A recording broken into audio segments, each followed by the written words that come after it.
Gracias, presidenta. Vengo a presentar mi voto particular en contra de esta iniciativa y quisiera primero dar unos antecedentes. El 20 de mayo de 2013 se publicó en el Diario Oficial de la Federación el Plan Nacional de Desarrollo 2013-2018 y tiene todo un apartado que habla del desarrollo regional, que no va más de un escueto diagnóstico que solo incluye una línea en relación al tema que hablamos y dice: impulsar el desarrollo de la región sur-sureste mediante una política integral que favorezca los fundamentos de su economía, aumente su productividad y la vincule efectivamente al resto del país. Finalmente, el programa ordena dos programas regionales, el Programa Regional de Desarrollo del Norte y el Programa Regional de Desarrollo del Sur. Todo indicaba que el presidente se pondría a trabajar para desarrollar estos dos programas, pero no. Luego, la SEDATU publica en el Diario Oficial de la Federación el 30 de abril de 2014 el Programa de Desarrollo de la Región Sur-Sureste e integra a 9 estados: Campeche, Chiapas, Guerrero, Oaxaca, Puebla, Quintana Roo, Tabasco, Veracruz y Yucatán, y dijimos, ya se van a poner a trabajar. Posteriormente, en diciembre de 2014, Peña Nieto anunció la creación de 3 zonas económicas especiales, con el objeto, según él lo dijo, de impulsar el desarrollo de las regiones más rezagadas del país. Y dijo que sería el corredor interoceánico del Istmo de Tehuantepec, el puerto Chiapas, cercano a la frontera con Guatemala, y los municipios colindantes al puerto de Lázaro Cárdenas, entre Michoacán y Guerrero. Y dijimos, vaya, ya le puso hasta domicilio y va a arrancar el trabajo. Y resulta que se llegó el 3er informe de gobierno y Enrique Peña Nieto en ese informe anuncia que enviaría una ley al Congreso para poder hacer estos 3 proyectos. ¿Algo le impide al presidente hacer esto? ¿Por qué pudo iniciar el tren México-Querétaro con el grupo IGA y no puede empezar el corredor interoceánico del Istmo? ¿Por qué para uno necesita ley y para el otro no necesita ley? Evidentemente que a 3 años de administración y a más de un año de haber anunciado las zonas económicas, no han avanzado nada, porque piensa Peña Nieto que emitiendo leyes va a resolver los graves problemas nacionales, y ello explica por qué más que ejecutivo parece un legislador. Pero, ¿qué hay en el fondo de este tema? Toda la exposición de motivos es una descripción de la situación de miseria, de atraso, de desigualdad, de pobreza, las cifras aterradoras en las que viven millones de personas en México, para concluir que la pobreza se explica por la falta de productividad, de competitividad y de incentivos al capital privado. El objetivo real de esta iniciativa, entonces, no es ni remotamente la reducción de la desigualdad y la pobreza, sino revestir en ese discurso demagógico su verdadero objetivo, que es entregar enormes privilegios más allá de lo aceptable al capital privado, tanto nacional, siempre y cuando se trate de los grupos financieros, y principalmente al capital extranjero. ¿De qué privilegio se trata en esta ley? Que no paguen impuestos, que no paguen aranceles, que no paguen tarifas, que se les dote de toda la infraestructura de primer nivel. ¿De qué estamos hablando en esos estados? De los puertos, de los aeropuertos, de las carreteras, que es la infraestructura que le ha costado mucho al país, ahora se le va a regalar a los grupos financieros. Que se les dé, fíjense, financiamiento de créditos de la banca de desarrollo con tasas de interés preferenciales, blandas, para que puedan invertir, pues no que van a traer capitales, pues si los va a poner el propio gobierno a través de la banca de desarrollo, ¿de qué capitales se está hablando? Que se les entreguen además grandes extensiones de territorio nacional para que se establezcan por causa de utilidad pública se privatiza el territorio nacional para causas que en realidad son de utilidad privada. Se despoja a las comunidades de sus tierras para dárselas a los grupos financieros en una operación de concentración de la riqueza. Y claro, que tengan su ventanilla única para que no batallen con la burocracia a todos los niveles. Y dice la ley, y otros estímulos y condiciones preferenciales. ¿Qué otros puede haber además de los que describí? La restricción de salarios, los créditos fiscales, las devoluciones de IVA, la consolidación fiscal, los subsidios. Si los estímulos y condiciones de privilegio fueran para la pequeña y mediana empresa, yo los aceptaría. Pero todos estos estímulos están solo para los grupos privilegiados, porque a la pequeña empresa y la mediana le cobran el 35% de impuestos sobre la renta y a las personas físicas entre el 31 y el 35% del impuesto sobre la renta. ¿Por qué privilegios solo para la élite ya de por sí privilegiada? Y en cambio a las pequeñas y medianas empresas que generan el 85% del empleo en México, se les aplicó una reforma hacendaria restrictiva que le subió los impuestos, el ISR de 30 a 35, que además gravó las maquiladoras con el impuesto especial sobre producción y servicios, que impuso el IVA en los servicios de hotelería y a las convenciones, que puso el 16% de IVA en las fronteras, que eliminó la deducibilidad de los restaurantes y en arrendamientos. A ellos todo el peso de la reforma hacendaria. ¿Cómo van a invertir en estos proyectos si les quitan gran parte de su ganancia para generar lo que está generando esta reforma hacendaria? Un verdadero efecto recesivo que tiene parada la economía. Y de ventanilla única para las pequeñas y medianas empresas no se habla ni un solo renglón. ¿Cuál es el mensaje?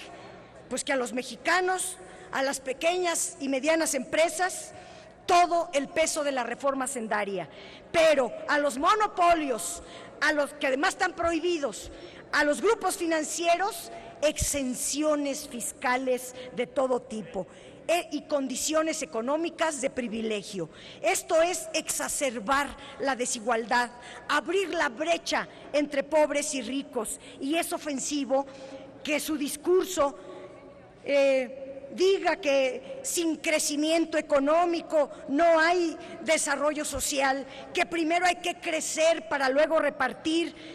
En esa hipótesis, pues se han creado desde Salinas para acá solo 4 millonarios que poseen el 10% del Producto Interno Bruto y 80 millones que tienen algún grado de pobreza en el país.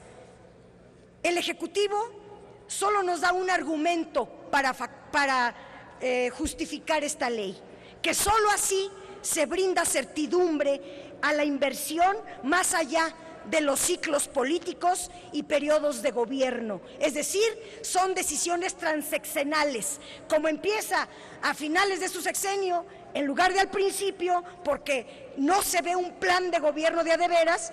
Este argumento es notoriamente insuficiente para justificar la emisión de otra ley. Ayer sumaba como 25 que hay de este tipo. Pero lo hacen de esta forma para esconder el verdadero propósito, que es otorgar todo tipo de incentivos al sector privado para el desarrollo y la administración de estas zonas económicas especiales. En las circunstancias en las que está México, todo México debería de ser una zona económica especial para verdaderamente promover la inversión, el empleo, el crecimiento, y desde luego eso no bastaría si no hay reparto justo de la riqueza. Dice el artículo 1 de esta ley que tiene como objetivo impulsar el crecimiento económico sostenible, sustentable y equilibrado en las regiones del país que tienen mayores rezagos en desarrollo social. Voy a demostrar que no. A través del fomento de la inversión, productividad y la competitividad, del empleo y una cínicamente pone, y una mejor distribución del ingreso entre la población. Pero eso viene en donde hay una línea que en lo concreto diga que las ganancias de las zonas especiales de desarrollo se van a repartir con justicia entre la población. No hay nada. El artículo 6 se define que las zonas económicas especiales deberán ubicarse en 10 entidades federativas que tienen mayor pobreza extrema de acuerdo con la información del Coneval. Y resulta que el Coneval nos da la lista de estados: Veracruz, Chiapas, Puebla, Michoacán, Oaxaca, Guerrero, etcétera, que tan solo en esos estados se concentra el 64.4% de la pobreza, o bien un 20.241.000 pobres.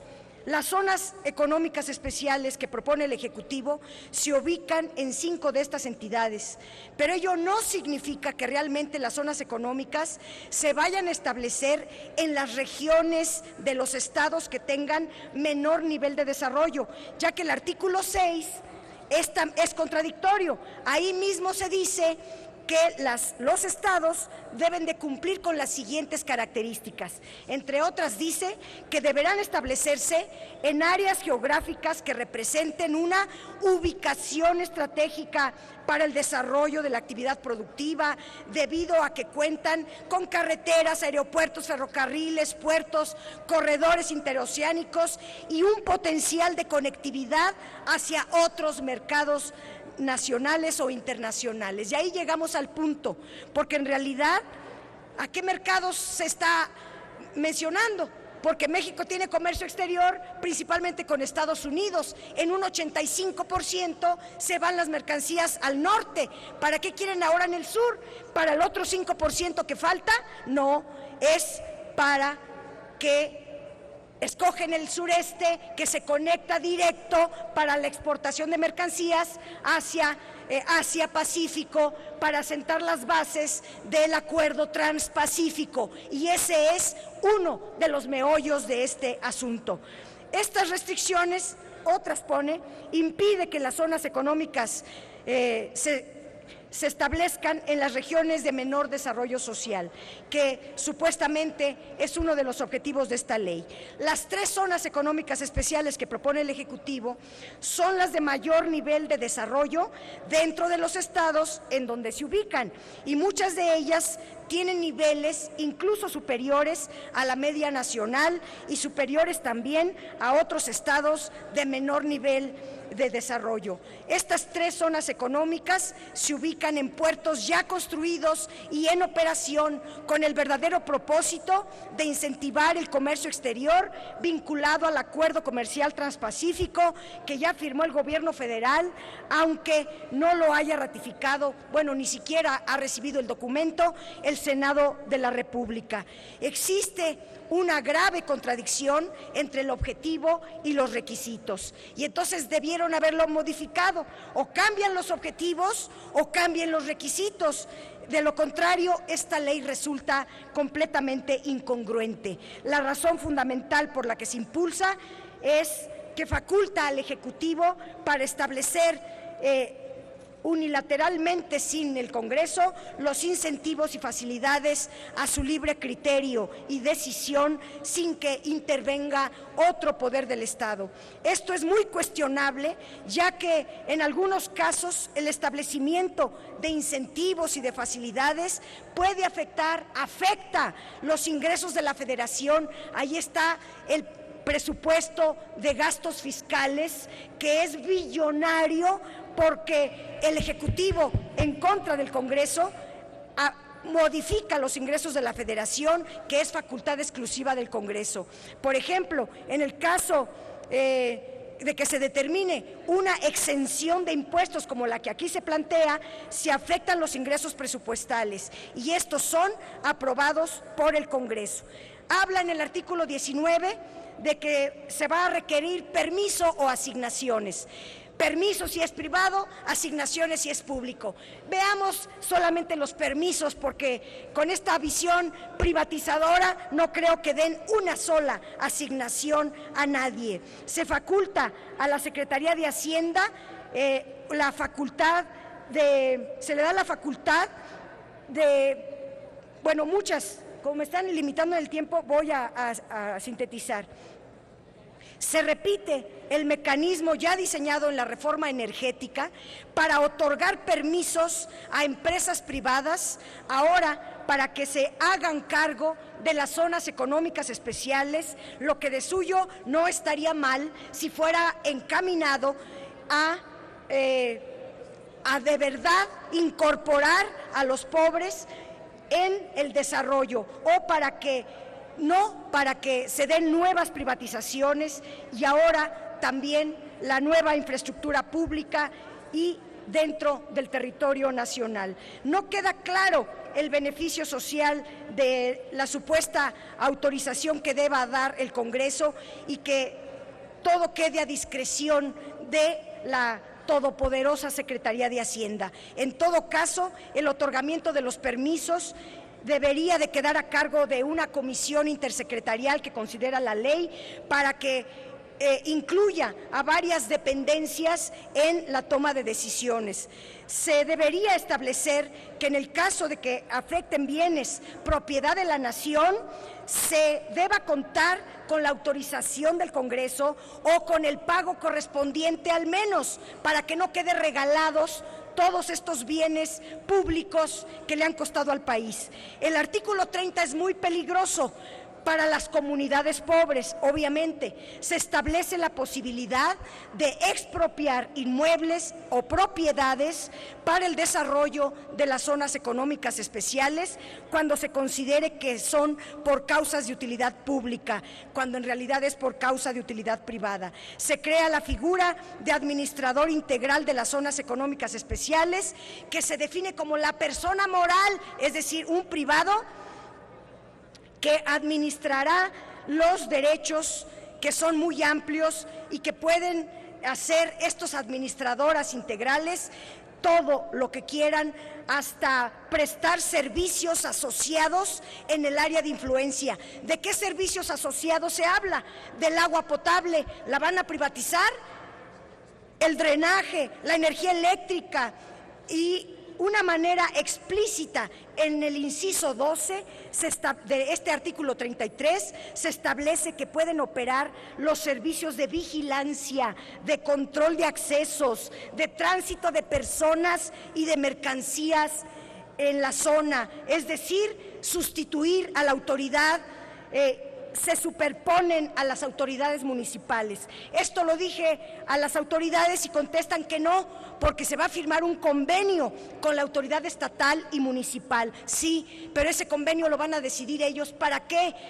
Pues para que también se exenten del pago de impuestos estatales y municipales. ¿Cuánto va a afectar eso a los ingresos de los estados y de los municipios? No lo sabemos. Aquí se está dando un cheque en blanco en cuanto a los ingresos de estas entidades y de estos municipios. En esas regiones, la verdadera autoridad municipal serán las autoridades, las empresas, pues, que administrarán las zonas económicas especiales, donde operará un régimen de excepción. Son islas donde no se aplica la Constitución, donde se va a aplicar solamente esta ley.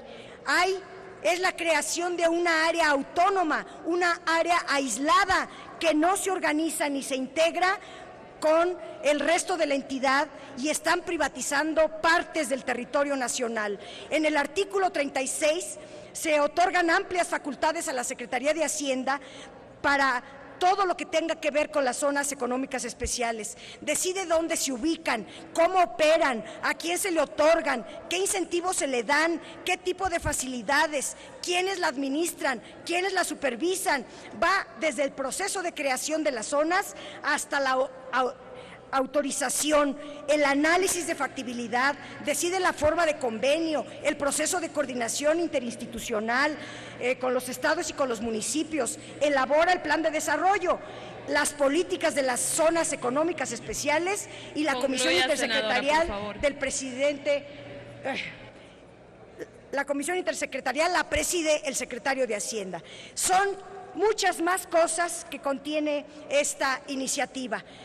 Pediré la palabra en lo general, Presidenta, no sin antes decir que estas sobrefacultades que se le están dando a la Secretaría de Hacienda no es que el Estado sea el rector, sino que el rector va a ser la administración privada. Lo único que va a hacer el gobierno es facilitar y hacer grandes negocios como lo pretendían hacer, como el tren México-Querétaro con el grupo IGA. Eso es lo que contiene esta ley. Gracias, senadora.